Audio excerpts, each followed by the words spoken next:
आराध्य देव के श्री चरणों में वंदन। नव पदार्थ पुण्य पाप पुस्तक के स्वाध्याय का आज 10वां सेशन है। और अब तक हम पुण्य पदार्थ तो पूरा कर ही चुके हैं। पाप पदार्थ की भी दोहे ढाल आदि हो चुके थे और प्रश्नोत्तर के क्रम में 5 प्रश्न अब तक पूरे हुए। अब हम 6ठे प्रश्न से आज प्रारंभ करेंगे।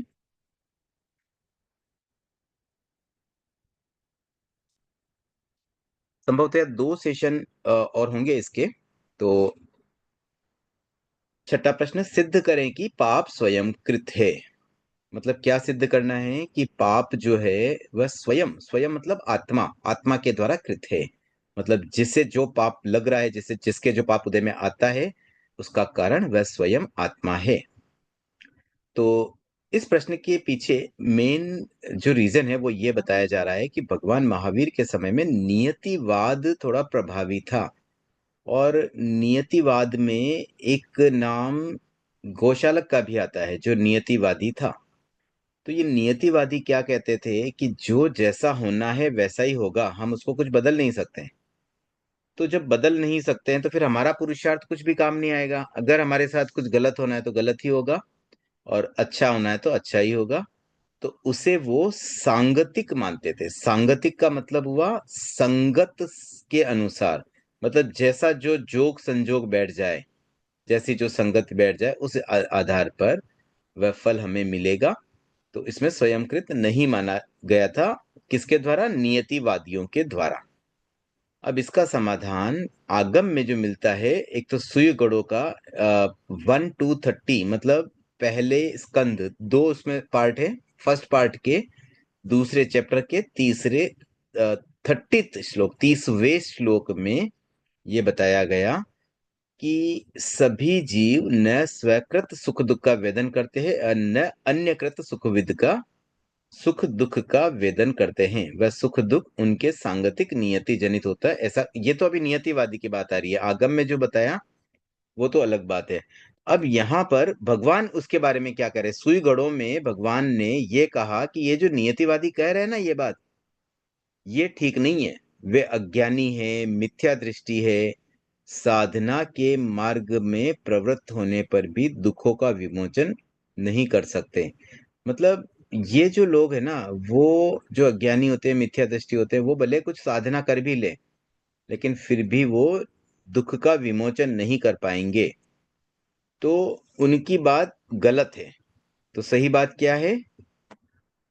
इसमें बताया गया कि जीव के 3 प्रकार के प्रयोग बताए गए: मन प्रयोग, वचन प्रयोग और काय प्रयोग। और उनके द्वारा ही जीवों का उपचय होता है। प्रयोग का मतलब हो गया योग। तो मन का जो हम प्रयोग कर रहे हैं, मतलब योग कर रहे हैं, विशेष योग प्रयोग कहलाता है। तो 3 प्रकार के इन योगों से, मन वचन काय के योगों से जो कर्मों का चय होता है, वह एक्चुअली सुख दुख के लिए कारण बनता है। तो अब यहाँ पर एक उत्तराध्ययन का सूत्र भी साथ में रेफरेंस में दिया जा सकता है। 2037, मतलब 20वें अध्ययन का 37 नंबर का सूत्र। कि ये वैसे अरहत वंदना में भी इसका उल्लेख होता है। अप्पा कत्ता विकत्ता ये दुहान ये सुहान ये अप्पा मित्तम मित्तम चे दुपट्टी ये सुपट्टियो। तो इसका जो अर्थ है वह आत्मा ही सुख दुख की करता है, और वही उसकी क्षय करने वाली भी है। मतलब उसको करने वाली भी वही है और उसको हटाने वाली भी वही है। और सत प्रवृत्ति में लगी हुई आत्मा तो अपनी मित्र है, क्योंकि वो अच्छा कार्य कर रही है, मतलब अपने अपने स्वयं के लिए कुछ अच्छा ही कर रही है। और दुष्प्रवृत्ति में लगी हुई आत्मा मानो स्वयं की शत्रु है। क्योंकि अगर कोई जीव दुष्प्रवृत्ति कर रहा है, मतलब गलत काम कर रहा है, गलत योग, मतलब मन वचन काय की दुष्प्रवृत्ति किसी भी तरह से, तो इसका मतलब क्या होगा? उसके बुरे कर्म बंधेंगे और उसी आत्मा को फिर से दुख होगा। तो स्वयं अपने ही पैरों पे कुल्हाड़ी मार रहा है। तो वह मानो अपनी आत्मा का खुद शत्रु हो गया, स्वयं का शत्रु हो गया। और जब भी जीव दुष्कृत्य करता है तो उससे उसके पाप कर्म का बंधन होता है। अब क्वेश्चन नंबर 7, जीव कर्म ग्रहण किस प्रकार करता है? What is the process? तो कर्म ग्रहण करने का एक प्रोसेस होता है। देखिए, ये तो हम अक्सर पढ़ते हैं, सुनते हैं, जानते हैं कि भाई कर्म बंध रहे हैं आत्मा के। बट क्या प्रोसेस है एग्जैक्टली, कैसे कर्म आ रहे हैं, कहाँ से कर्म आते हैं, किस तरफ से, किस डायरेक्शन से कर्म आकर के चिपक रहे हैं, इसका क्या मेथड है, ये पूरा प्रोसेस इस प्रश्न के उत्तर में हमें बताना होगा। तो इसमें दो बातें यहाँ पर आती है। एक तो उत्तराध्ययन के 33वें अध्ययन के 18वें श्लोक में जो बात आती है कि जीवों के संग्रह योग्य पुद्गल छहों दिशाओं से आकर के, छहों दिशाओं आत्मा से संलग्न सभी आकाश प्रदेशों में स्थित हैं। मतलब क्या होता है कि एक आकाश प्रदेश, मानो एक आकाश प्रदेश वाले स्थान पर कोई आत्म प्रदेश भी है। मैं एक बार स्क्रीन ऑफ करके थोड़ा समझाना चाहूंगा ताकि मैं चेहरे भी देख सकूं। इस प्रश्न में मेनली हमें क्या समझना है कि आत्म प्रदेशों के कर्म कैसे आके लग रहा है। तो यहाँ उत्तराध्ययन का जो रेफरेंस है कर्म प्रकृति चैप्टर वाला, उसमें ये बताया गया कि छह दिशाएं। अब ये छह दिशा का मतलब क्या, जैसे आत्म प्रदेश, अ, असंख्य आत्म प्रदेश है हमारे पास। अब वो आकाश में कहीं ना कहीं स्थित है, कहीं ना कहीं अवस्थित है। जैसे हम अभी कहीं बैठे हैं, आकाश के किसी न किसी पार्ट को हमने ऑक्यूपाई किया हुआ है। अब मान लो एक आत्म प्रदेश की बात करें, तो एक आत्म प्रदेश जिस स्थान पर लोकेटेड है, उस स्थान से छह दिशाएं, छह दिशाएं का मतलब उत्तर, दक्षिण, पूर्व, पश्चिम, ये तो हो गई चार एक लेवल की दिशा, और फिर एक ऊर्ध्व, अधो, ऐसे छह दिशा होती है। अब इमेजिन करें एक क्यूब होता है ना, क्यूब जिसमें छह साइड्स होती है। तो मानो वो आत्म प्रदेश को हमने बड़ा कर दिया, एक क्यूब जैसा बन गया। तो वहां पर छह ही दिशाओं से पुद्गल ग्रहण हो रहे हैं, सभी छह दिशाओं से। लेकिन इसका एक एक्सेप्शन भी है कि एकेंद्रीय में तीन, चार, पांच या छह दिशाओं में से पॉसिबल है। बाकी द्विेंद्रिय और उसके आगे तो सभी जीव छह ही दिशाओं से पुद्गल ग्रहण करते हैं। तो ये तो हो गई दिशा की बात, मतलब डायरेक्शन है। दिशा का मतलब एक डायरेक्शन होता है। जैसे हमने एक और भी पहले भी कहीं एक रेफरेंस आया था, वहां हमने पढ़ा था कि ऊर्ध्व दिशा, अधो दिशा। तो यहाँ भी जैसे लोकेशन तो उसकी वहीं रहेगी, लोकेशन बदल नहीं रही है। यहाँ ये नहीं है कि ऊपर से कोई कर्म आके चिपक रहा है, केवल वो दिशा का मतलब यह हुआ कि हर तरफ से कर्म चिपक रहे हैं। अब कर्म कहां से आ रहा है, एक्चुअली होता कहां है कर्म, वर्गणा के पुद्गल। क्योंकि पुद्गल जो है वो इस लोक में सर्वत्र फैले हुए हैं, और अति सूक्ष्म पुद्गल होते हैं। हमें आंखों से सारे पुद्गल दिखे ये पॉसिबल नहीं है, कुछ पुद्गल ही हम देख पाते हैं। तो जो सूक्ष्म पुद्गल है वो पूरे लोक में फैले हुए हैं।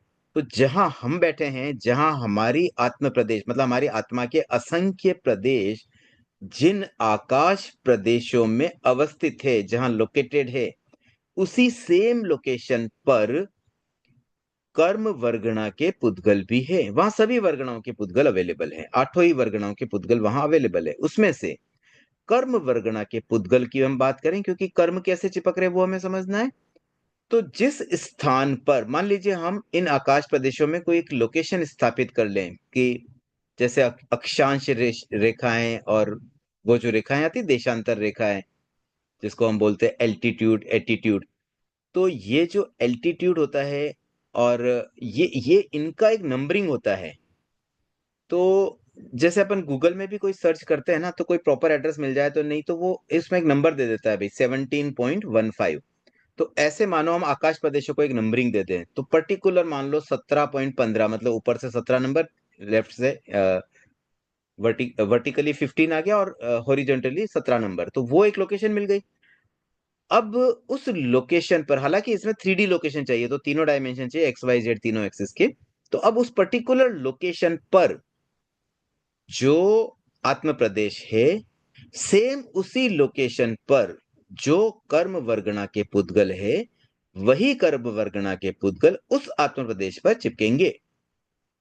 और कौन कौन से आत्म प्रदेशों पर चिपकेंगे, जितने असंख्य आत्म प्रदेश है सभी पर चिपकने वाले हैं। लेकिन हर प्रदेश अपने अपनी लोकेशन पर अवस्थित कर्म वर्गणा के पुद्गल को ही ग्रहण करता है। मतलब आजू बाजू में से मांगने की जरूरत नहीं है, अनलिमिटेड स्टॉक अवेलेबल है कर्म पुद्गलों का। और उन पुद्गलों से जो कर्म वर्गणा के पुद्गल है, मतलब जो कर्म बनने योग्य पुद्गल है ऐसे पुद्गल बहुत सारे अवेलेबल है। तो उसी सेम लोकेशन पर, जहां जिस आकाश प्रदेश में जो आत्म प्रदेश है, सेम आकाश प्रदेश में स्थित जो कर्म प्रायोग्य पुद्गल है, आत्मा केवल उसे ही ग्रहण करती है। बहुत सिंपल कॉन्सेप्ट है। आकर्षित नहीं कर रही है मैग्नेट की तरफ से, ऐसे नहीं खींच रही है। हम कहते हैं कर्मों को आकर्षित करती है आत्मा, वो सब व्यवहार की बात है। रियल में तो आकर्षित भी करती है, लेकिन कहां से, कहीं दूर से आकर्षित नहीं करती है, सेम लोकेशन पर जो है बस उसी को पिक कर लेती है। तो ये हो गया इसका पूरा प्रोसेस। अब पुनः हम शेयरिंग में आ जाते हैं।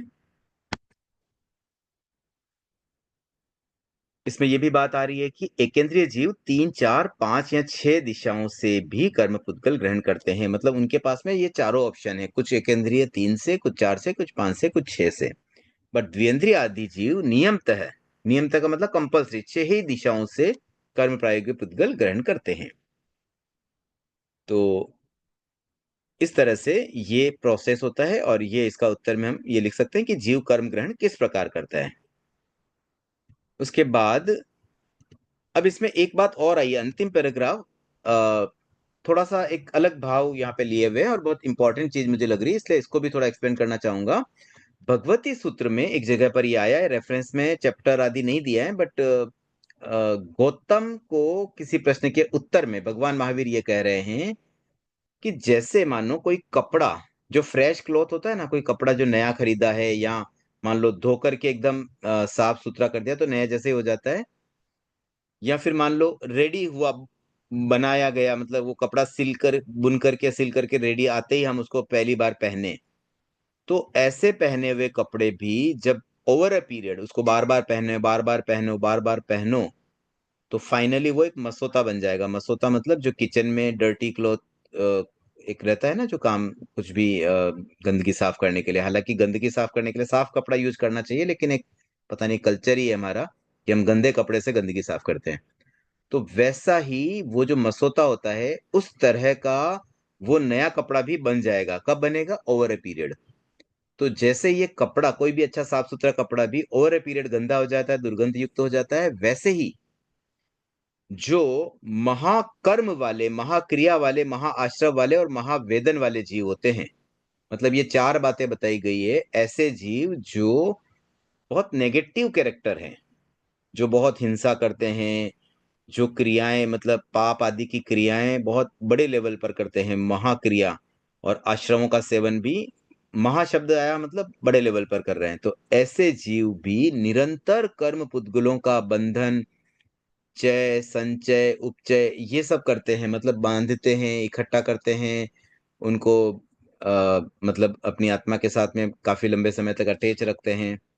तो ये सारी चीजें होने से वो जो आत्मा है वह भी पूरी तरह से नेगेटिव बन जाती है। मतलब एक अच्छी भली आत्मा भी अगर निरंतर महाकर्म कर करके, महान पाप कर करके इतनी अपवित्र बन सकती है कि फिर उसके लिए मानो पाप का उदय ही चलता रहेगा। ऐसे ऐसे मतलब उनके साथ में चीजें होगी कि उसका रूप खराब बनेगा, उसको कलर अच्छा नहीं मिलेगा, उसकी गंध अच्छी नहीं होगी, रस स्पर्श, उसके भाव, उसकी सुंदरता, उसकी अप्रियता, मतलब अशुभता, अमनोज्ञता, ऐसे कितनी कितनी नेगेटिव चीजें उस आत्मा के साथ जुड़ जाती है।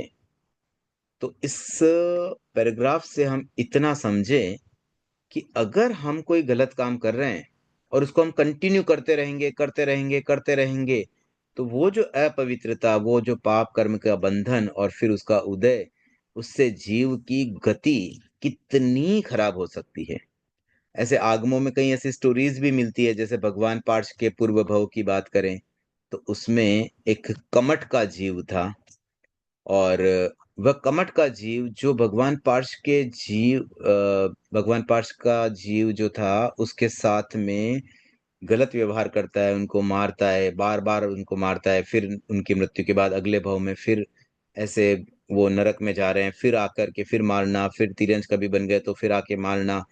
तो ऐसे जो कमठ के जीव ने भगवान पार्श के जीव के साथ जो किया, उनकी गति अगर आप देखें तो लगभग इस पैराग्राफ वाली बात चरितार्थ नजर आती है। तो ये 10 पूर्व भवों में लगभग वही पूरी बात आती है। कमठ का जीव हर बार किसी न किसी रूप में, जिस भव में, जिस रूप में जन्म लेता है, फिर वह गलत कार्य करता है, फिर वह दुष्कृत करता है, और उसकी गति कितनी मतलब डीपली वो नेगेटिव होता जा रहा है, और कितना कितना उसने संसार बढ़ा लिया। तो इससे हमें यही प्रेरणा लेनी चाहिए कि एटलीस्ट हम कभी कोई गलत काम कर भी रहे हैं ना, तो उसमें भी कहीं लिमिट कर दें। गलत कामों में भी, जैसे झूठ बोलना, इतना बड़ा झूठ तो न बोले कि हमारे एक झूठ की वजह से किसी व्यक्ति को कोई बड़ा हार्म पहुंच जाए, या हम कोई ऐसी चोरी तो न करें कि किसी का सब कुछ छीन ले और वो बेचारा बिल्कुल दर दर की ठोकरें खाए। तो ऐसे तो देखिए पाप करना ही नहीं चाहिए, लेकिन फिर भी उसमें हम गृहस्थ है तब तक के लिए हम एक सीमा इस रूप में करें। और अगर 12 व्रत ले सके तो सबसे बढ़िया है। 12 व्रती कोई होता है ना, तो उनके लिए ये सब बातें फिर एप्लीकेबल नहीं है, क्योंकि वो तो महाकर्म, महाक्रिया, महाश्रम, महावेदन सबसे बच गया। तो ये हमारे लिए एक जागरूकता अवश्य होनी चाहिए कि अगर हम कोई गलत काम कर भी रहे हैं ना, तो वहां उसमें भी एक लिमिट बनाए भी, इससे ज्यादा नहीं करना है। बिजनेस में हम मान लो कुछ गड़बड़ करते हैं, कोई बेईमानी करते हैं, तो उसमें एक लिमिट बना ले भी, इससे ज्यादा नहीं करना है। ब्याज किसी से ले रहे हैं तो उसमें एक लिमिट बनाए भी, बहुत हेवी ब्याज नहीं लेना भाई, 1%, 1.5%, इससे ऊपर नहीं लेंगे, नहीं तो 8-8, 10-10% का ब्याज भी लोग ले लेते हैं। पूरी तरह से मानो सामने वाले व्यक्ति को हम कितना दुखी कर रहे हैं। तो इस तरह के कार्य करने से, या फिर जैसे कर्मादान की बात करें तो 15 कर्मादान वाले बिजनेस एटलीस्ट हम अवॉइड करें। तो ऐसे कितने ही कार्य हमारे लाइफ में आज भी महाकर्म, महाक्रिया वाले हो सकते हैं, अगर हम जागरूक नहीं रहेंगे। और उससे हमारी आत्मा की जो दशा बनेगी, वो बियॉन्ड इमेजिनेशन है। इसलिए थोड़ा हम जागरूक बने और हम कोशिश करें हमारी डे टू डे लाइफ में थोड़ा सा हल्कापन आए, कि हम एटलीस्ट ऐसे महाकर्म से बचें, और पापकारी प्रवृत्ति जो अनावश्यक हो रही है उसको हम अवॉइड करने का प्रयास करें। अब प्रश्न नंबर 8, जीव ग्रहण काल के समय ही शुभाशुभ का विभाग कर कर्म ग्रहण करता है, इसे उदाहरण से समझाएं। तो ग्रहण काल के समय मतलब जीव जब कर्मों को ग्रहण कर रहा है, उसी समय वह शुभ अशुभ का विभाग पहले ही कर लेता है। मतलब ये कि एट द टाइम ऑफ कर्म बंधन, उस समय यह डिसाइड हो जाता है कि ये कर्म किस रूप में फल देगा। फल देना बाद में तय नहीं होगा। तो इसका एक उदाहरण भी दिया कि जैसे दूध का सेवन सांप भी करता है, गाय भी करती है। तो या मानो गाय और सब जो भी उनको एक आहार दिया जाए, तो गाय जो खाती है वह तो दूध में बदल जाता है, और सांप जो खाता है वह विष में बदल जाता है। तो इस प्रकार से जो भी आहार लिया जा रहा है वह तो सेम है, मतलब रॉ मटेरियल सेम है, लेकिन फाइनल प्रोडक्ट पूरा बदल गया। तो ऐसे ही कर्म वर्गणा के जो पुद्गल है वो तो पुद्गल है, वो सब एक जैसे हैं। अब वो एक जैसे पुद्गल में ही कोई कर्म तो मानो पुण्य के रूप में बन जाता है, कोई पाप के रूप में बन जाता है, और फल देते समय कोई शुभ फल देता है, कोई अशुभ फल देता है। तो इसमें और एक एग्जाम्पल बताया, जैसे हम कोई आहार करते हैं तो वो शरीर उस आहार को रस, रक्त, मज्जा, ऐसे अलग अलग प्रकार के आइटमों में डिवाइड कर देता है। वैसे ही जब हम कर्मों को ग्रहण करते हैं तभी हम डिवीजन कर लेते हैं, भाई ये फलाना कर्म तो ज्ञानावरणीय कर्म है, मतलब ये ज्ञान में बाधा पहुंचाएगा, ज्ञान को आवृत करेगा। ये पर्टिकुलर कर्म शुभ नाम कर्म का कर्म है, जिससे उसको अच्छी गति मिलेगी, अच्छा शरीर मिलेगा, अच्छा वर्ण मिलेगा। इस तरह की चीजें, ये सारी बातें कर्म बंधन के समय तय हो जाती हैं। और इसका एक प्रोसीजर ये भी ध्यान रखें कि जब भी कर्म बंधता है, तो एक समय में जितने कर्म वर्गणा उठाई जाती है, वो सारी की सारी किसी एक कर्म में परिणित नहीं होती है। वो 7 या 8 कर्म में परिणित होती है। मतलब उसका कुछ भाग ज्ञानावर्णीय में जाएगा, कुछ दर्शनावर्णीय में जाएगा, कुछ वेदनीय में, कुछ नाम गोत्र ऐसे अलग अलग, कभी आयुष्य में भी जा सकता है, बट अधिकांशतया 7 कर्मों में तो जाएगा ही। तो ये 8वां कर्म, क्योंकि आयुष्य कर्म तो जीवन में एक बार बनता है, बाकी 7 कर्म निरंतर बंधते हैं। तो हर बार एवरी टाइम जब भी कर्म का बंधन हो रहा है, हम उसको कर्म पुद्गलों को इकट्ठा तो कर लेते हैं साथ में। मतलब ऐसा नहीं कि ज्ञानावर्णी का अलग से पिकअप करना है, उसका अलग करना है, सब बेबंधन होना है, ठीक है, उठा लो, सारा रॉ मटेरियल उठा लिया। अब कहाँ से उठाना है वो पहले बता दिया मैंने, उसी सेम प्लेस से, अलग जगह से नहीं, आजू बाजू वाले आकाश प्रदेशों से नहीं, बिल्कुल सेम उसी आकाश प्रदेश में से। और वहां से लेने के बाद फिर वह परिणित होती है शुभ अशुभ परिणाम देने वाले पुण्य पाप रूप में। ठीक है, और ये सब किस पे डिपेंड करेगा? जीव की क्रियाओं पर। इसमें न केवल योग है, योग के अलावा भी जो चार आश्रव है, मिथ्यात्व, अव्रत, प्रमाद और कषाय, इनका भी उसमें रोल रहेगा। तो इस आधार पर हम ये इस बात से हम ये समझना है हमें कि इसका विभाग कब होता है?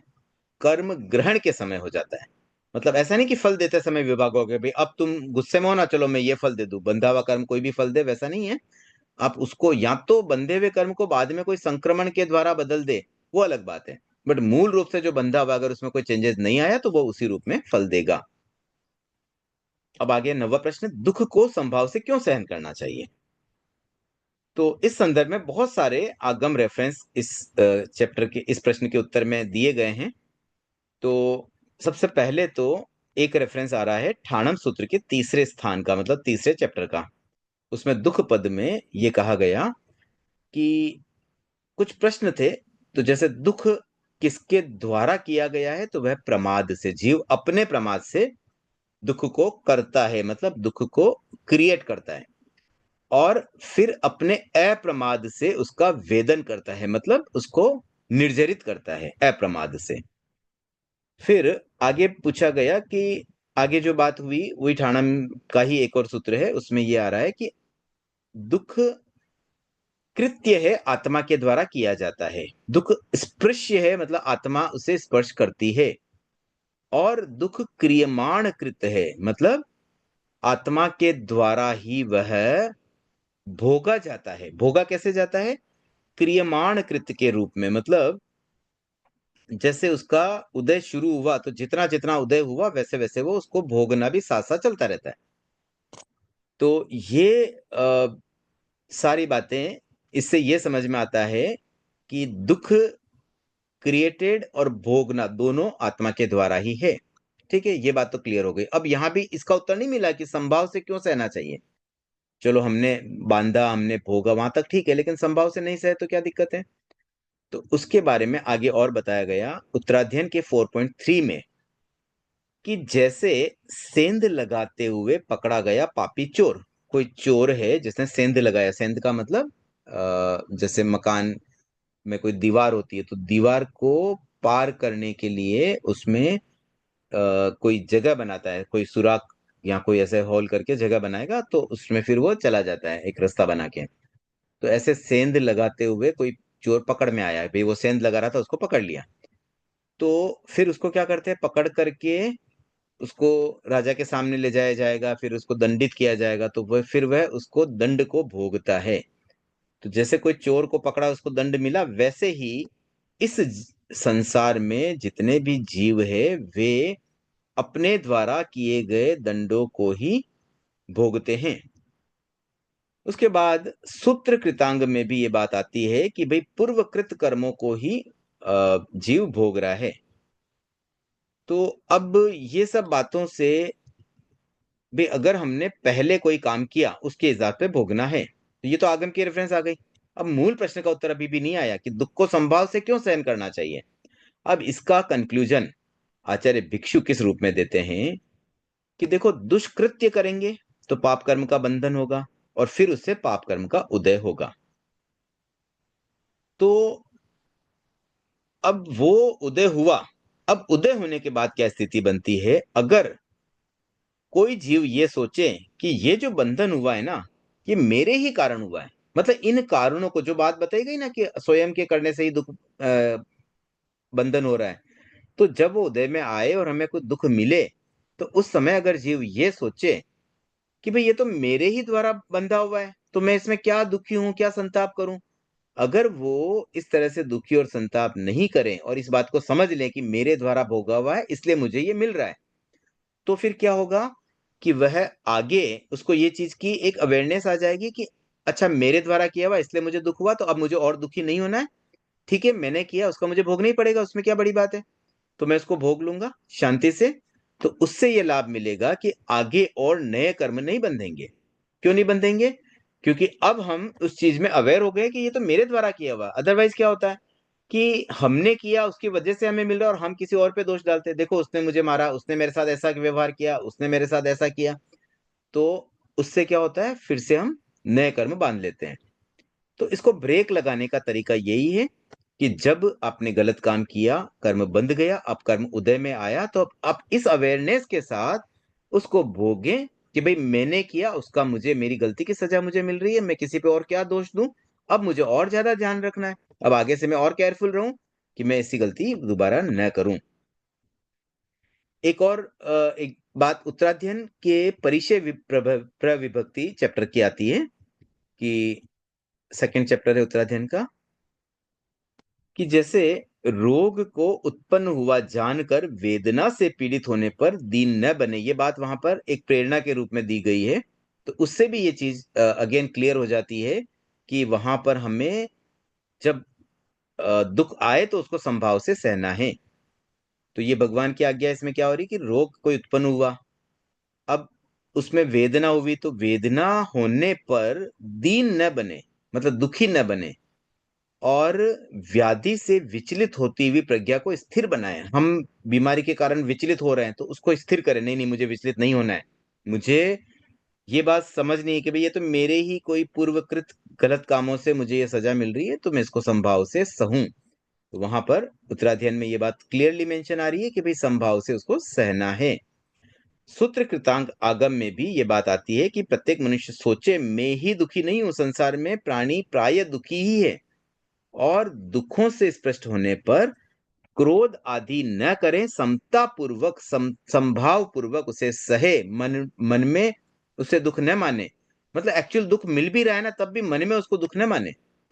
तो ये मतलब एक तरीका बताया गया, ऐसा करने से फिर नए कर्मों का बंधन कुछ हल्का पड़ जाता है। तो इस प्रश्न का उत्तर इस रूप में हम समझ सकते हैं, दे सकते हैं। अब आगे 10वां प्रश्न, आचार्य भिक्षु ने पाप कर्म और पाप की करनी को भिन्न भिन्न क्यों कहा है? देखिए, पाप कर्म और पाप की करनी, इन दोनों में क्या अंतर है उसे हम थोड़ा समझते हैं। कर्म क्या हुआ? जो कर्म बंधा हुआ है और जो फल देगा वो तो हो गया पाप कर्म। अब मान लो कोई पाप उदय में आया, तो उसका जो फल मिलना है वो अशुभ फल मिल रहा है, वो फल दे रहा है, तो ये हो गया उसका पाप स्थान। तो ये 18 प्रकार का पाप स्थान। तो अब देखिए, पाप की करनी क्या और पाप कर्म क्या, इसका अंतर समझते हैं। तो यहाँ पे 3 चीजें हमें समझनी होगी। पहली चीज ये समझे कि when we are doing something wrong, हम कोई भी दुष्प्रवृत्ति कर रहे हैं। अब दुष्प्रवृत्ति में तो योग आ जाएगा, मन से कर लो, वचन से कर लो, काय से कर लो, ये तो हो गई दुष्प्रवृत्ति, अशुभ योग। तो अशुभ योग के कारण कर्म का बंधन होगा। अब इसके अलावा 4 और आश्रव है, मिथ्यात्व, अव्रत, प्रमाद, कषाय, इनके कारण भी कर्म का बंधन होगा। तो ये पांचों आश्रवों के कारण कर्मों का बंधन हो रहा है। तो ये आश्रव जो है ना, वो समझो पाप के हेतु है या कर्म बंधन के हेतु है।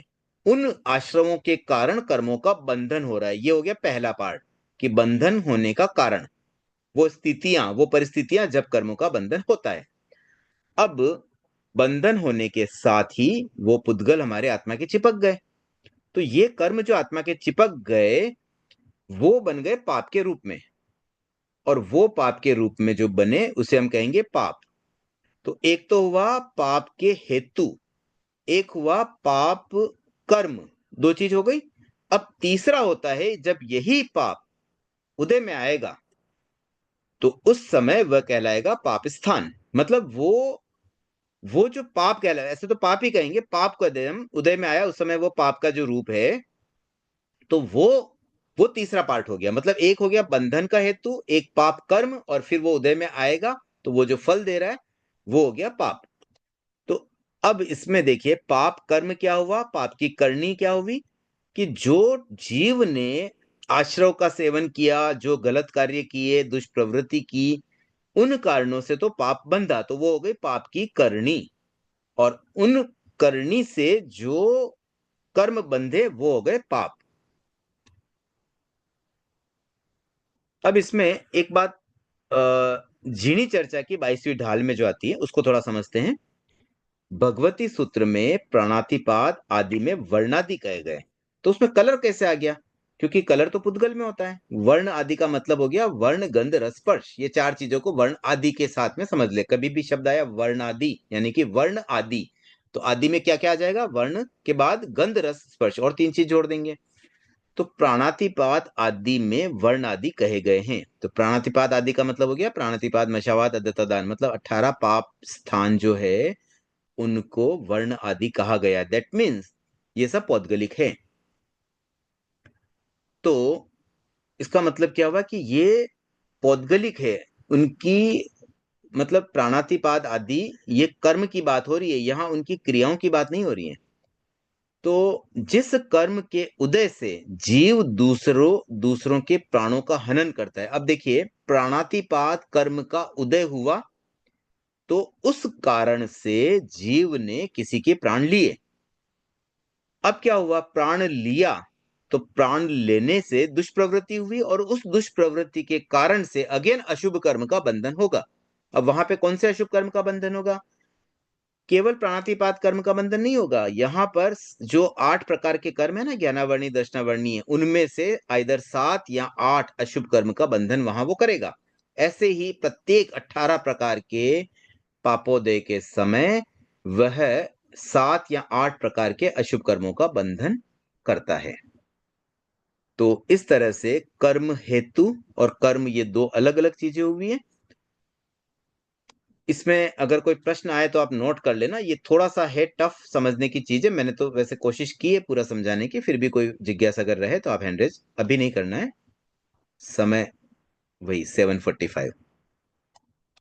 सीमा जी अभी लोअर कर दीजिए हैंड। जिज्ञासा हो तो आप नोट कर ले और फिर एक साथ आप जिज्ञासा पूछेंगे। अब 11वां प्रश्न है, जीव भारी या हल्का कैसे होता है?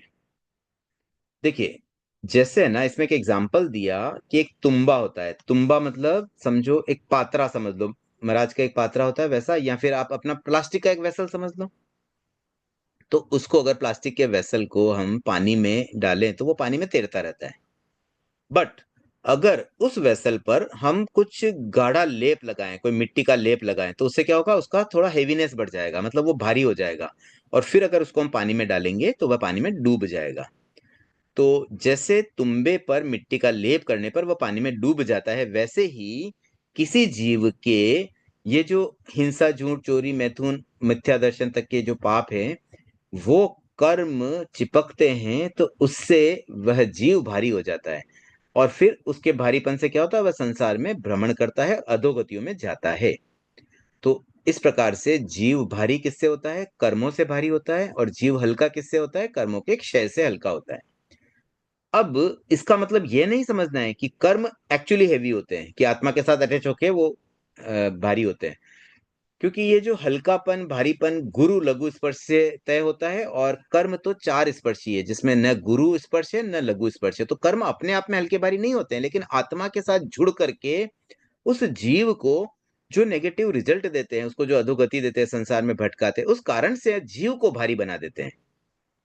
अब 12वां प्रश्न, आचार्य भिक्षु ने आठों कर्मों के नाम को गुण निष्पन्न क्यों कहा है? गुण निष्पन्न इसलिए कहा है कि ये जो 8 कर्म हैं वे आत्मा के 8 गुणों को प्रभावित करते हैं। वे 8 गुण क्या है? अनंत ज्ञान, अनंत दर्शन, शायिक सम्यक्त्व, अनंत वीर्य, आत्मिक सुख, अटल अवगाहन, अमूर्तिकत्व और अगुरु लघु भाव। तो ये जो 8 गुण हैं, अब इन गुणों से क्या होता है? देखो, अनंत ज्ञान के द्वारा जीव कुछ भी जान सकता है, एनीथिंग ही कैन नो। तो जानने की अनंत क्षमता अनंत ज्ञान से प्राप्त होती है, और ये गुण सभी आत्माओं में है। इसी प्रकार से अनंत दर्शन से किसी चीज को मोटे रूप से जानना या देखना, उसकी क्षमता मिलती है। तो ये हो गया अनंत दर्शन। अब इनके जो कर्म, कौन से 8 कर्मों में? ज्ञानावर्णीय कर्म वो अनंत ज्ञान को आवृत कर रहे हैं, ज्ञान दर्शनावर्णीय कर्म अनंत दर्शन को आवृत कर रहे हैं। इसी प्रकार से क्षायिक सम्यक्त्व भी जीव में है। जीव में ये क्षमता है कि वो हर चीज को सही ढंग से समझे, मिसअंडरस्टूड ना हो, मतलब मिसकॉन्सेप्शन उसके माइंड में ना आए या उसके भाव में ना आए। ये क्षमता हर जीव में है और परमानेंट ऐसा हो सके ये क्षमता है, बट स्टिल मोहनीय कर्म के उदय से ये क्षमता भी जीव की चली गई। फिर अनंत वीर्य मतलब अनंत पुरुषार्थ, जीव कैन डू एनीथिंग, कोई भी टास्क दे दो हर चीज करने की कैपेबिलिटी है उसमें, अनंत शक्ति है उसमें, अनंत पुरुषार्थ और अनंत पराक्रम करने का सामर्थ्य है। बट अगेन अंतराय कर्म के कारण ये अनंत वीर्य वाला गुण ढक गया। फिर आत्मिक सुख, आत्मिक सुख का मतलब जीव को आत्मिक सुख पाने का उसमें है क्वालिटी, उसमें वो प्रॉपर्टीज है कि वो आत्मिक सुख पा सके। आत्मिक सुख मतलब ऐसा सुख जो शाश्वत है, जो कभी नष्ट नहीं होता है, जो रियल सुख है, जो एक्चुअल लंबे टाइम तक भी सुख ही रहेगा ऑलवेज। तो ऐसा सुख पाने के बजाय वह या तो दुख पा रहा है या फिर टेम्पररी सुख पा रहा है, मतलब पौद्गलिक सुख दुख को पा रहा है। तो जो आत्मिक सुख उसको मिलना चाहिए वो उसका एक तरह से अभी दबा हुआ रह गया, मतलब वो अभी उजागर नहीं है। तो दैट इज बिकॉज ऑफ वेदनीय कर्म। वेदनीय कर्म आत्मिक सुखों को नहीं होने दे रहा है। फिर अटल अवगाहन, मतलब कोई भी जीव ये कैपेबिलिटी रखता है कि वो लंबे समय तक रह सकता है किसी एक स्थिति में, लंबे समय तक। कितनी लंबी समय? Permanent, never ending. तो वो अटल अवगाहन की स्थिति उसकी हो सकती थी बट नहीं होती है, क्योंकि आयुष्य कर्म बार बार उसको टेम्पररी एक एक आयुष्य में डाल रहा है। कभी नरक में भेज देता है, कभी देवगति में भेजता है, कभी मनुष्य बनाता है, कभी तिर्यंश बनाता है। तो ये आयुष्य कर्म के कारण वह एक परमानेंट स्टेज पे नहीं पहुंच पा रहा है, बार बार उसको अलग अलग गतियों में जाना पड़ रहा है। फिर अमूर्तिकत्व, मतलब उसका रूप नहीं है, वो अमूर्तिकत्व, आत्मा मूल रूप से इनविजिबल है। उसकी इनविजिबिलिटी को हाइड किसने किया? नाम कर्म ने। नाम कर्म ने उसको शरीर दे दिया। अब जैसे मैं बैठा हूं, मेरा एक शरीर आ गया, उस शरीर के कारण से मेरी आत्मा का जो अमूर्तिकत्व वाला गुण था, इनविजिबिलिटी वाला गुण था, वो दब सा गया। तो ये नाम कर्म के कारण हुआ। और फिर गोत्र कर्म के कारण अगुरु लघु भाव, मतलब कभी आत्मा न बड़ी है न छोटी, एक जैसी है, समान रूप से है, लेकिन वो फीलिंग नहीं है। हम कभी तो कोई किसी भाव में तो हम एकदम सम्मानित बन जाते हैं, कभी किसी भाव में हम निंदनीय बन जाते हैं, कभी उच्च गोत्र मिल जाता है, कभी नीच गोत्र मिल जाता है। इस तरह से गोत्र कर्म के कारण अगुरु लघु भाव हमारा हाइड हो जाता है। तो ऐसे 8 गुण जो आत्मा के हैं, उन्हीं 8 गुणों के आधार पर ही 8 कर्मों के नाम रखे गए हैं, इसलिए उन्हें गुण निष्पन्न नाम कह सकते हैं। देखिए, गुण निष्पन्न नाम का भी एक अपना महत्व होता है। जैसे हम छोटे बच्चों का जब नाम रखते हैं ना, कोई बॉर्न बेबी होता है घर में, 5-7 दिन बाद, 10 दिन बाद जब भी हम उसका नामकरण करते हैं, तो सामान्यतया आजकल क्या सिस्टम हो गया, कुछ भी नाम रख लो, अजीब अजीब से नाम रखते हैं जिसका कोई मीनिंग भी हो या ना हो। लेकिन एक्चुअली आइडियली नाम भी गुण निष्पन्न होना चाहिए, जिसमें जो क्वालिटी दिखे वैसा नाम होना चाहिए। अब जैसे कोई रात को जन्मा बेबी, तो उसका नाम निशाचर रख दिया, निशा रख लिया, कोई लड़की है निशा रख दिया नाम, फिर रात को जन्मी इसलिए निशा रखा, तो कोई तो गुण से निष्पन्नता तो बैठी। तो प्राचीन समय में तो नाम ऐसे ही रखे जाते थे, जिसका जैसा हो उस तरह से नाम रख लिए जाते थे, लेकिन आजकल तो कुछ अलग ही सिस्टम चल रहा है। तो ये कर्मों के नाम भी गुण निष्पन्न थे भाई, आत्मा के किस गुण को वो प्रभावित कर रहे हैं उसके आधार पर ही उसका नाम रखा गया। तो ये 8 कर्मों के इस तरह से 8 गुण निष्पन्न नाम हुए। उसके बाद प्रश्न आता है 13 नंबर का, गाति और अगाति कर्म पर संक्षिप्त टिप्पणी लिखें। तो देखिए, गाति कर्म अगाति कर्म ये 2 वर्गीकरण है। गाति कर्म आत्मिक गुणों को किसी न किसी तरीके से सीधा प्रभावित करते हैं। आत्मा के 8 गुण हैं। अब देखिए इसमें अंतर क्या होता है, हम फिर से इस स्क्रीन पे मैं आके आपको एक बार बताना चाहूंगा। जैसे अनंत ज्ञान में ज्ञानावर्णीय कर्म जब हस्तक्षेप करता है, तो उस ज्ञान को कुछ कम कर देता है। लेकिन आत्मिक सुख में जब वेदनीय कर्म आता है ना बीच में, तो आत्मिक सुख को बिल्कुल जीरो कर देता है, थोड़ा भी आत्मिक सुख नहीं मिल रहा है हमें। इसी प्रकार से अटल अवगाहन वाली बात को बिल्कुल खत्म ही कर देता है, थोड़ा भी अटल अवगाहन नहीं है, मतलब वो तो आयुष्य कर्म के द्वारा हर बार बस आयुष्य ही मिलेगा। तो ये 4 कर्म जो पीछे वाले हैं ना, अमूर्तिकत्व, गुरु लघु भाव, ये सब तो पूरी तरह से इनको मानो कंप्लीटली हाइड किए हुए हैं। ये चार गुण आत्मा के पूरी तरह से खत्म से हो गए अघाती कर्मों से। लेकिन घाती कर्म क्या करते हैं, आत्मा के इन चार कर्मों, चार गुणों को घात करते हैं, मतलब उसको पार्टली खत्म करते हैं, पूरी तरह से नष्ट नहीं करते हैं। तो ये एक अंतर होता है, और इसीलिए घाती कर्म का क्षयोपशम होता है, और क्षयोपशम से थोड़ा थोड़ा गुण उसका उजागर हो जाता है आत्मा के। तो ऐसे देखा जाए तो हमारी आत्मा के इन 8 गुणों में से केवल ये प्रथम 4 गुणों का ही अंश हमारा उजागर है आज की डेट में। बाकी 4 का तो कुछ भी नहीं है, न तो हमें आत्मिक सुख है, न अटल अवगाहन है, न अमूर्तिकत्व है, और न ही अगुरु लघु भाव है। क्योंकि अभी जैसे शरीर है, वजन तो है, हम वेट वेइंग मशीन में जाते तो वजन दिखता है हमें, हमारा इतना वेट आ रहा है, और हम विजिबल भी दिख रहे हैं। हमारा अटल अवगाहन भी नहीं, हम परमानेंट किसी एक जगह पे नहीं रह पा रहे लंबे समय तक। हमारा तो एक समय बाद मृत्यु हो जाती है, बार बार मृत्यु होना, जन्म होना, मृत्यु होना, ये अटल अवगाहन को ब्रेक कर दिया। तो अंतिम 4 तो गुण ऐसे हैं जो मानो कंप्लीटली हमारे खत्म ही हो गए हैं। अब खत्म तो क्या हुए, लेकिन अभी फिलहाल बिल्कुल भी उसका थोड़ा भी अंश उजागर नहीं है। तो ये जो घाती कर्म है, 4 घाती कर्म, वो आत्मा के साथ बंध कर स्वाभाविक गुणों को घात करते हैं, मतलब उसको थोड़ा अफेक्ट करते हैं। और अघाती कर्म वो क्या करते हैं कि वो आत्मा के प्रधान गुणों को ऐसे हानि नहीं पहुंचाते हैं, लेकिन सुख दुख आयुष्य आदि स्थितियां उत्पन्न करते हैं, और उसके कारण से आत्मा के जो 4 गुण हमने पढ़े थे वो कंप्लीटली इनविजिबल ही हो गए।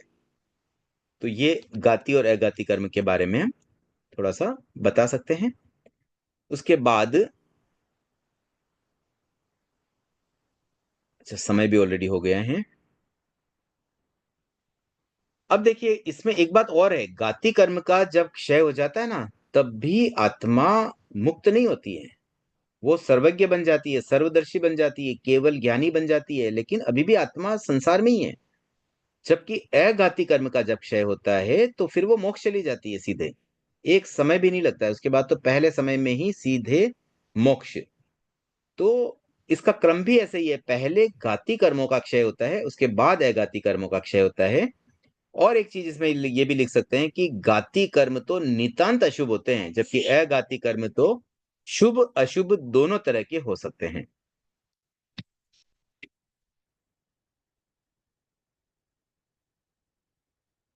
तो ये हमने 13वां प्रश्न किया।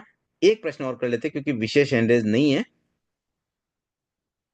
या अगर और कोई हैंडरेज हो तो आप अभी कर दे तो मैं अभी ब्रेक कर सकता हूं, नहीं तो एक प्रश्न और करते हैं। ऐसे आगे 2-3 क्वेश्चन सिमिलर से ही है वैसे तो अगर ज्यादा जिज्ञासा न हो तो फिर हम कंटिन्यू कर लेते हैं। प्रश्न 14, प्रभा जी कल्पेश जी की 2 लोगों के हैंड रेज हुए हैं, और कोई है तो अब भी आप कर लीजिए, मैं फिर बाद में फिर वो जिज्ञासा नहीं ले पाऊंगा, अगर एक बार ये शुरू किया तो ये लंबे टॉपिक है फिर। सीमा जी दुग्गड़, ठीक है, तो 3 जिज्ञासा को ही अभी कंसिडर करते हुए मैं आगे बढ़ना चाहूंगा। सविता जी ने भी हैंड रेज किया है, ठीक है, मैं और 10-15 सेकंड का टाइम दे रहा हूँ, और भी किसी को हैंड रेज करना है तो पहले कर लीजिए, उसके बाद ही डिसीजन लेते हैं कि आगे बढ़े या एक बार यहीं पर जिज्ञासा समाधान का ब्रेक करें।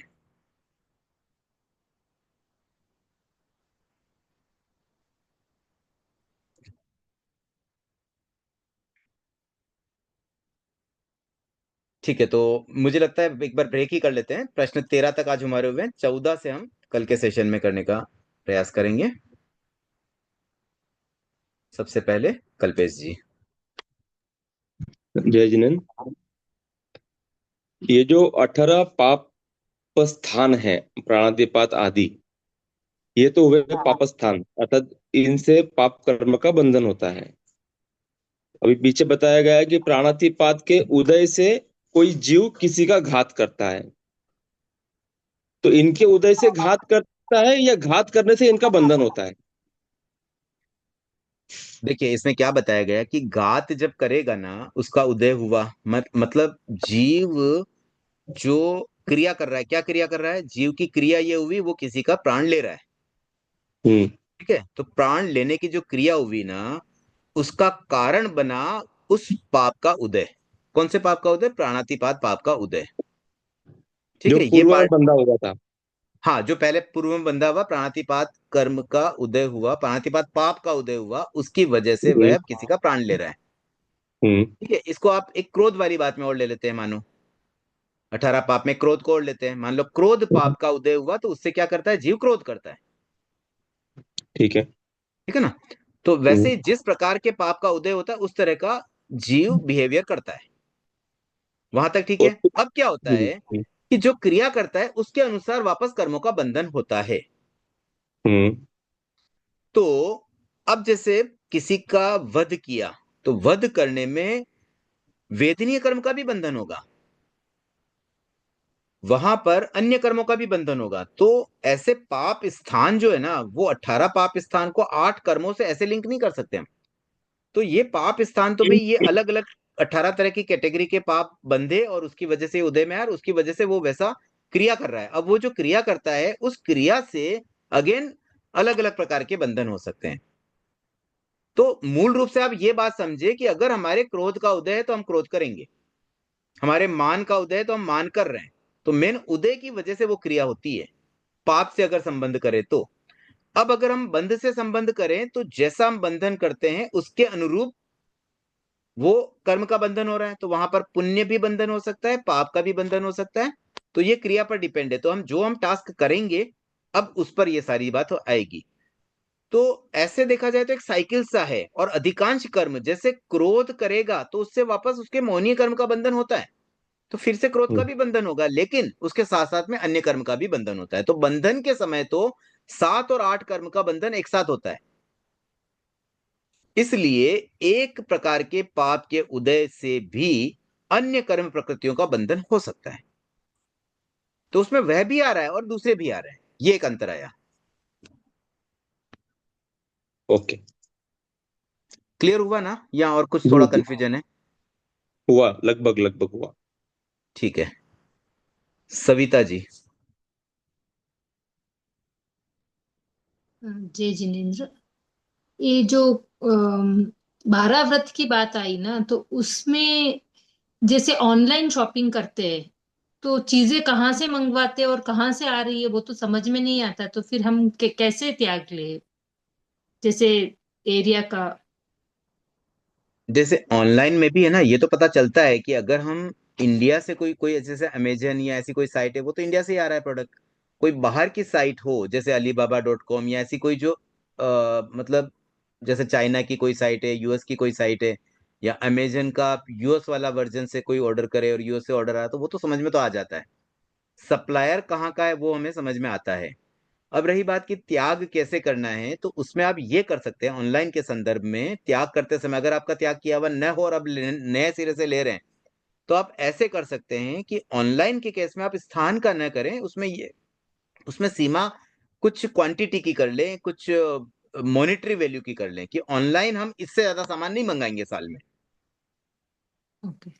तो वो थोड़ा बेटर तरीके से हो सकता है, क्योंकि आज वर्तमान में तो फिर भी चलो थोड़ा सोर्सिंग है, आगे जाके और ऑनलाइन में कुछ स्कोप ऐसा हो जाए कि भाई पता ही नहीं चल पाए कहाँ से क्या सामान आ रहा है। तो ये पॉसिबिलिटी है कि शायद हम कंफ्यूज हो। तो इससे अच्छा हम त्याग लेते समय थोड़ा सा जागरूक होकर लें। और अगर आपके कोई त्याग लिए हुए ही है कि भाई नहीं मेरे तो पहले से त्याग है, तो मान लो किसी ने त्याग लिया कि भाई आउट ऑफ इंडिया की चीज नहीं मंगानी, भारत मतलब देश के बाहर से नहीं मंगानी, तो फिर वो थोड़ा ये ध्यान रख ले भाई ऑनलाइन में आउट ऑफ इंडिया वाली चीजों का ऑर्डर ना करें। इस तरह से हम कुछ कर सकते हैं। और ये कमठ कमठ और मरुभूति के जो 10 भाव का जो अनुबंध है, एक्चुअली उसमें कमठ वो क्रोध करता है, कमठ एवरी टाइम कुछ ना कुछ करता है, पर मरुभूति तो संभव है, उनका तो कोई वो अनुबंध रखते ही नहीं, तो फिर किस हिसाब से उनका 10 भाव का ये नहीं तो कंटिन्यू। इसीलिए तो मरुभूति का जीव तो मोक्ष चला गया, कमट का जीव तो अभी भी भटक रहा है संसार में। हाँ, पर वो 10 भाव क्यों अनुबंध हुए, मेरे कहने का मतलब उनका कोई द्वेष का भाव उनकी तरफ से तो था नहीं, सिर्फ सिर्फ कमठ की तरफ से एवरी टाइम वो होता गया। नहीं, एवरी टाइम तो नहीं था, देखो थोड़ा तो था ना उनका भी। पहले भाव में तो मरुभूति के जीव ने राजा से शिकायत की थी ना कमट की, उसकी वजह हाँ से पर कमट को तो कहीं ना कहीं तो उसके मन में द्वेष भावना आई होगी तभी शिकायत की। अगर नहीं होता तो भाई जाने दो, कोई बात नहीं, किया होगा मैं तो उसको माफ कर देता हूँ, माफ तो नहीं किया। हाँ, पर वो फर्स्ट टाइम में हुआ, फिर उन्होंने जब शिला मार के उनका ये किया तो उन्होंने तो संभाव से उन्होंने जीव छोड़ा, उसके बाद तो हाँ, तो उनका। उसके बाद संभाव से छोड़ा तो फिर धीरे धीरे वो चीजें सुधर गई ना, इसीलिए तो फिर वो मोक्ष की तरफ आगे बढ़ गए और उनकी तो गति अच्छी होती कि देवलोक में गए बार बार। और 12 व्रत का ये एक पौषध का भी मुझे पूछना था, अगर 24 उपवास ना हो सके और 12 व्रत में पौषध का जो दिया हुआ है, तो उसका कोई ऑल्टरनेटिव है या? देखिए, नए व्रत लेने वालों के लिए कोई ऑल्टरनेटिव नहीं है। अगर पहले किसी ने ऑलरेडी लिया और अब उनकी क्षमता, शारीरिक क्षमता न होने से अब नहीं कर पा रहे, उसके लिए अल्टरनेटिव है। उसके लिए 4 सोमवार किए जा सकते हैं अच्छा। एक पौषध के बदले। जी जी। मतलब ये नहीं है कि भी नए सिरे से ले रहे हैं और हमसे नहीं होता है इसलिए हम ये ले ले और 11वां व्रत कहलाएगा। अब तो 11वां व्रत नहीं कहलाएगा। आप लेना तो आपको 11वें के रूप में ही पड़ेगा और 11वें के रूप में ही करना भी है। आगे जाके आपकी शारीरिक स्थिति बनी तो फिर उसका अल्टरनेटिव यूज कर सकते हो। ठीक है, प्रभा जी नाटा। जय जिनेन्द्र सर। सर, कर्म के संबंध में जैसे अभी आपने फरमाया कि 7 या 8 कर्म एक साथ बंधते हैं, तो क्या जब वो उदय में आके हम उनको भोगते हैं तो उस वक्त भी वो सातों अपना फल एक साथ देते हैं क्या? नहीं, उनका पीरियड अलग अलग होता है। उदय का पीरियड सेम हो, क्योंकि सबकी स्थिति एक जैसी नहीं होती है। बंधन का समय सेम होने पर भी उन एक साथ बंधे हुए कर्मों का उदय साथ में हो ये जरूरी नहीं है। जैसे एग्जाम्पल के लिए, कोई जुड़वा बच्चे एक समय में जन्मे, 2 बच्चे 3 बच्चे एक साथ जन्मे, तो उन सबकी मृत्यु साथ में हो ये आवश्यक नहीं है। मृत्यु तो अलग अलग समय हो सकती है। जी। सीमा जी। हाँ, जय जिनेन्द्र सर। तो मैं ये पूछना चाहती हूँ, मान लो कोई भी घटना घटित होती है, कि मान लो एग्जाम्पल बताती हूँ कि जैसे हम लोगों का ट्रक से एक्सीडेंट बहुत तेज हुआ, लेकिन उसका बच गए, जैसे लगा कि किसी ने ट्रक रोक लिया और हमारा गाड़ी बच गई, हम बच गए, मतलब गाड़ी में तो चोट लगी लेकिन हम बच गए। तो इसमें मेरे को ये बार बार क्वेश्चन माइंड में आता है कि हमारे उस समय कोई बंधे हुए अशुभ कर्म उदय में आए और अभी हमारे पुण्य ने बचाया, या हमारे अभी अशुभ करनी हुई और हमारे पुण्य ने बचाया है, तो इसको कैसे कैसे समझ सकते हैं? देखिए, ये जो है ना, कर्मों का बंधन इतना वाइड लेवल पर होता है। हम प्रति समय कर्मों को बांध रहे हैं। तरह तरह के कर्म, शुभ अशुभ तरह तरह के कर्म हमारे हर समय बंध रहे हैं। और सिमिलरली उदय भी हमारे इतने कर्म बंधे हुए, तो आखिर उदय में भी वो आएंगे। कुछ उदय में आएंगे, कुछ बिना उदय में आए भी शायद समाप्त हो जाए, निर्जरा कर ले हम। तो अब इतना कॉम्बिनेशन इसका बड़ा हो जाता है कि किसी एक घटना में ये तय कर पाना कि ये पर्टिकुलर इस कर्म का उदय हुआ, इसमें कितने ही कर्मों का उदय और कितने ही कर्मों का प्रभाव साथ में हो सकता है, और उसके साथ साथ हमारा पुरुषार्थ भी काम करेगा। मतलब everything is not happening because of कर्म। भाई कर्म उदय में आया सब उससे हो रहा है, वो भी नहीं है। अब इसी एग्जाम्पल में मान लीजिए गाड़ी का एक्सीडेंट हो रहा है, ट्रक तेजी से आ रहा है, हाँ। और अब हम एकदम घबरा गए, और घबराहट में भी हमने थोड़ी सूझबूझ दिखा करके उसको, स्टेयरिंग को थोड़ा सा घुमा करके बचा लिया अपने आप को। तो ये सूझबूझ या जो हमने प्रयास किया या जो ड्राइवर ने एफर्ट किया, वो भी तो उस जीव का पुरुषार्थ तो है ना, कहीं ना कहीं। तो ओनली कर्म का उदय ही जीव को प्रभावित नहीं करता है। उसके साथ में 5 बातें मिलती हैं, 5 जो समवाय अच्छा। जिसे कहते हैं। हाँ उन हाँ हाँ। समवायों के कॉम्बिनेशन से कोई टास्क होता है, तो वहां पर कोरे कर्मों को हम नहीं गिनेंगे। हम उसमें कर्म, नियति, पुरुषार्थ, काल, और एक पॉइंट क्या रह गया? और भाग्य।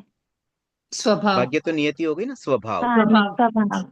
हाँ, स्वभाव। अच्छा, ये सब तो ये मतलब टैली पांचों के करते हैं। कॉम्बिनेशन से कोई भी घटना घटित होती है। मतलब हर संसार में घटने वाली हर घटना को इन 5 अच्छा, समवायों स्वभाव। से देखेंगे ना, तो ओरिजिनल चीज दिखेगी। कोरे कर्मों से जाएंगे तो कंफ्यूज हो जाएंगे। अच्छा, मतलब ये 5 ही। ओके। और एक ये आप जैसे प्राणातिपात स्थान जो बताया आपने, तो जैसे कर्म पुद्गल तो चतुस्पर्शी होते हैं, लेकिन वो डिसाइड कैसे होते हैं कि ये इनका आपने बताया कि इनमें कलर होते हैं, वर्ण रस गंध स्पर्श है, प्राणातिपात मिश्रावात, जितने 18 पाप स्थान है। तो ये थोड़ा सा मतलब जैसे देखिए, कर्म तो। ये बात है ना, कहीं उल्लेख प्राय नहीं मिली है। मेरे ध्यान में तो नहीं है कि आगमों में कहीं ये बात आई हो कि प्राणातिपात पाप कर्म में ये पर्टिकुलर कलर वाले वर्ण के पुद्गल अधिक रहते हैं, या पता ये नहीं, पर्टिकुलर कर्म गंध कहीं। के, ऐसी बात तो कहीं आती नहीं है। तो मुझे हाँ। ऐसा लगता है कि पुद्गल का चाहे वर्ण गंध रस स्पर्श कुछ भी हो, कोई खास बात नहीं है, क्योंकि वो तो एक्चुअली आंख का विषय तो बनते भी नहीं है। और इवन अच्छा। अतीन्द्रिय ज्ञान में भी मुझे नहीं लगता है कि प्राय कोई अतीन्द्रिय ज्ञानी भी इससे, केवल ज्ञान को तो छोड़ ही दें, वो तो सब कुछ जान लेते हैं। तो प्राय अतीन्द्रिय ज्ञानी के भी कर्म तो शायद विषय नहीं बनते हैं। वो पुद्गल होते हुए भी अवधि ज्ञानी कर्मों को देख ले, ये थोड़ा सा मुश्किल लगता है। हो सकता है परम अवधि ज्ञानी देख भी लेते हो। तो कहने का मतलब उस चीज का कोई बहुत ज्यादा महत्व नहीं है। महत्व इसी चीज का है कि बस वो फल किस रूप में देंगे। तो उसका फॉर्मेशन किस तरीके से हुआ है वो इंपॉर्टेंट नहीं है। इंपॉर्टेंट बस यही है कि ये कर्म बंधा और इसका ये रिजल्ट आएगा। अच्छा, और एक ये जो मतलब हम ये योग हमारे जो योग आश्रम है इसके भेद हैं, मतलब 15 भेद बताए गए हैं जिसमें प्राणातिपात आश्रव ये सब है। और ये तो हम्म। योग आश्रव के भेद हैं, और वो हमारे वर्त संवर के भेद हो गए। हम्म। मतलब प्राणातिपात विरमन संवर, ये जो हम हमारे 15 भेद हैं। तो तो उस समय मैं सिर्फ आत्मा के स्तर पे ही पूछना चाह रही हूँ कि उसको योग आश्रव और उसको वर्त संवर, इसको कोई भी एग्जाम्पल से समझा सकते हैं तो थोड़ा और क्लियर हो जाएगा। देखिए बहुत सिंपल सी बात है। आश्रव जो है ना वो एक हाँ, तरह से कर्मों का। कर्म बंधन के कारण होते हैं। तो हाँ। जीव ही कर्म को बांध रहा है। तो हाँ। जीव के लिए क्या अपॉर्चुनिटी है? जीव क्या कर सकता है? जीव योग कर सकता है। प्रवृत्ति करना जीव के लिए पॉसिबल है। जीव को कहें भी पुरुषार्थ करो तो क्या हाँ। पुरुषार्थ करेगा? जैसे मैंने एग्जांपल दिया भी, उसने ब्रेक लगाया या गाड़ी को स्टेयरिंग को साइड में ले जा करके हाँ। कैसे भी बचा लिया। तो वो हाँ। एफर्ट जो भी करता है ना जीव, वो प्रवृत्ति रूप हाँ। में कर सकता है। हाँ। और कोई हाँ। एफर्ट का फिलहाल जीव के पास अपॉर्चुनिटी नहीं है। इसलिए हाँ। हमने क्या किया कि उसे ही बेस बना करके योग आश्रव के ही 15 भेद किए भी। ये क्रियाएं जीव एक्चुअल करता है, उसके कारण से कर्मों का बंधन हो रहा है उस अच्छा। रूप में। हाँ। लेकिन संवर के केस में अब उसका अगर उल्टा करें तो उल्टा प्रवृत्ति को रोक पाना जीव के हाथ में नहीं है। क्योंकि अयोग की स्थिति तो बनती 14वें गुण स्थान में। हाँ। तो हम हाँ। हाँ। तो हम इसलिए अयोग संवर के 15 भेद यहां पे नहीं ले पाएंगे। तो अब जीव के हाथ में क्या है? जीव के हाथ में त्याग करना। भाई मैं गलत काम नहीं करूंगा, इसका मैं संकल्प कर सकता हूं। हम्म। मतलब जीव प्रवृत्ति रूप में तो आश्रवों को तो प्रवृत्ति रूप में कर सकता है, लेकिन संवर में तो वो प्रवृत्ति भी करे तो वो तो प्रवृत्ति करना ही आश्रव है। वो हाँ। हाँ। इसमें अगर हम ये कहते भी दुष्प्रवृत्ति किया तो मान लो आश्रव है, और अच्छी प्रवृत्ति करे तो उसको संवर में हाँ। ले ले तो वो भी नहीं होता है। संवर तो हाँ। अयोग को कहते हैं। हाँ। सुप्रवृत्ति भी तो आश्रव ही है। तो हाँ। इसलिए योग का उल्टा अयोग वाली स्थिति जीव के हाथ में नहीं है। वो एफर्ट से नहीं नहीं कर है। सकता, पुरुषार्थ से अभी पॉसिबल नहीं है। तो फिर जीव क्या पुरुषार्थ करे कि भाई मैं नहीं वर्षा मारूंगा, में। मैं इसका त्याग कर लेता हूं। त्याग करना हाँ। हमारे पास में है ना। तो फिर हाँ। भगवान ने क्या रास्ता बताया भी, आप त्याग करो। तो त्याग की त्याग प्रेरणा, कर। तो 15 प्रकार के संवरों में ये प्रेरणा भी इस तरह से 15 चीजों का इस तरह से त्याग करो अंदर अलग अलग। त्याग कर। अब वैसे तो ये प्राणातिपात आश्रव ये जब भी उदय होंगे तो हमारा मिथ्यात्व तो होगा ही ऑब्वियसली। उसमें आवर्त भी होगा, परमार्थ भी होगा, कषाय भी होगा, ऑटोमेटिकली ये चार तो उदय में आएंगे ही आएंगे। अगर नहीं, ये प्राणातिपात मिथ्यात्व तो आश्रव है, ये थोड़ी उदय में आते हैं। ये तो कर्म बंधन के कारण है। उदय में तो कर्म मतलब आते हैं। 18 पाप और जो पुण्य की प्रकृतियां वो उदय में आती हैं। नहीं, अगर कोई हिंसा कर रहा है तो वो मिथ्यात्वी है ही जीव, तभी वो, या नहीं ऐसा नहीं जो होता सम्यक नहीं तो हिंसा नहीं मतलब। कर सकता है। हाँ, तो मतलब ये योग आश्रम के ही अंतर्गत आएंगे, इसको इसमें हम नहीं मिला सकते हैं। हाँ, इनके हिंसा सबके अलग हिंसा अलग। करने के लिए मिथ्यात्व होना जरूरी नहीं है। हिंसा तो सम्यक भी हाँ। कर सकता है। अच्छा, हिंसा हाँ में, ठीक है। हाँ ये कह सकते हैं कि कोई प्रमादी है वहां तक हिंसा, मतलब अव्रत से हिंसा हो सकती है। अव्रति हिंसा कर सकता है, व्रति भी हिंसा कर सकता है। सम्यक्त्व भी हिंसा कर सकता है, मिथ्यात्व भी कर सकता है, व्रति भी कर सकता है, अव्रति भी कर सकता है। लेकिन हाँ। प्रमादी तो हिंसा कर सकता है, अप्रमादी हिंसा नहीं कर सकता है। हाँ बस, हाँ ठीक है, इन सबके अपने अलग अलग रोल हैं, उनसे कर्मों हम्म। का बंधन है। ठीक है, कृतज्ञ उसमें है। ठीक है, तो आज के लिए इतना ही रखते हैं। अब संभवतया एक या दो क्लास, एक क्लास में हो जाना चाहिए। फिर भी अगर कुछ ऐसा लगा तो दो क्लास भी हो सकती है। तो कल तो वैसे फ्राइडे है, कल क्लास रहेगी मोस्टली। फिर भी कुछ चेंज हुआ तो मैं इन्फॉर्म कर दूंगा। अभी के लिए इतना ही रखते हैं। ओम अरहम।